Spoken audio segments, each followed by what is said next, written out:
We've got to semi-finals weekend in the VFL, and the first of the semi-finals, well, it's the biggest rivalry in the competition. It is Port Melbourne versus Williamstown.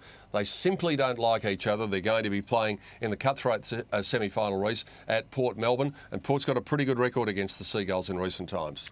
Yeah, and they've got a pretty good record at home as well, and I think that's going to swing a little bit in Port's favour. But we watched Williamstown a couple of weeks ago, and they are a very, very good team. So this is going to be a cracker match, and as you mentioned, there's a good rivalry going over a long, long time with these two teams. Psychologically, Port Melbourne must have taken a lot out of the win against Collingwood because it looked as though they were going to be challenged in the last quarter, and they just found the goods.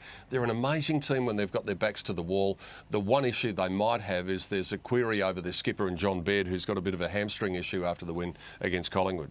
Yeah, but they've seemed to cope with injuries right throughout the year. They haven't been blessed with their full list right throughout the year, so they just keep coming up with the goods. And as you said, you know, I thought they were going up and down in the one spot towards the end of the third quarter, but they found something in that last quarter, and that's what Gary Ayres is able to get out of his team. Just one last point on this game.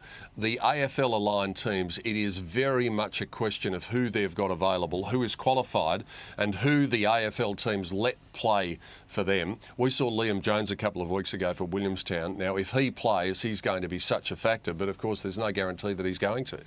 Yeah, well, I'm not too sure if he's qualified or not at this stage. I think he is. Yeah, I think so. Once again, you've got to wait until the Bulldogs decide what they want to do with their players who have qualified and whether they're going to play them or not play them. But let's hope they do, because I don't think you get better at Mad Mondays. I think you get better out in the football ground, and that's what the club should be doing. Actually, just coming to think about it, I'm not sure about the Liam Jones situation, but the point is that it is transient, of course, with who can play and who can't play. The other semi-final is going to be an interesting one because we saw Werribee get over the top of a brave Essendon in the elimination final. We know they've got the goods, Werribee, but I think Luke McDonald said it in an interview after the game. They have to put four quarters together if they're going to be a threat for this premiership.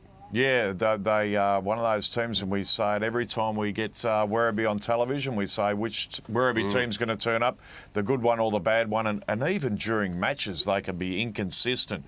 And but they have got an ability to score very, very quickly. A lot of very, very classy players, and they're going to be very hard to beat too. And the team that they're going up against, the Casey Scorpions, are a case in point about who's going to be available, because in past years Melbourne haven't made a lot of players available for the Casey Scorpions. Jesse Hogan's probably gone for the year with that injury that he suffered a couple of weeks ago. So what sort of personnel they're going to come up with, you don't know. But the one thing you know about the Scorpions is that defence is the key to them. Yeah, and that's where the contrast is going to be. Werribee, a very attacking team, and Casey concentrates solely on defence and their defensive structures. So let's hope that Melbourne play all the players that are available and fit, and don't do like they have in recent years and pull those players and put them away for the rest of the year and just play the players they're going to get rid of anyway. So yeah, well, surely you'd think it could only be good for their development to play in a final series. Yeah, as I said, you get better playing football. Yeah. I mean, you don't get better on a training track or anything, and especially in finals. That's when the pressure's on. It's a cutthroat game, so the loser's out. So there's a lot of pressure out there, and let's hope Melbourne do the right thing for a change. Semi-finals weekend in the VFL. It's Williamstown versus Port Melbourne on Saturday afternoon, the Casey Scorpions and Werribee on Sunday afternoon, and our telecast commencing at 2 o'clock on both of those days. A big weekend in the VFL, and you'll catch all the action on Grandstand.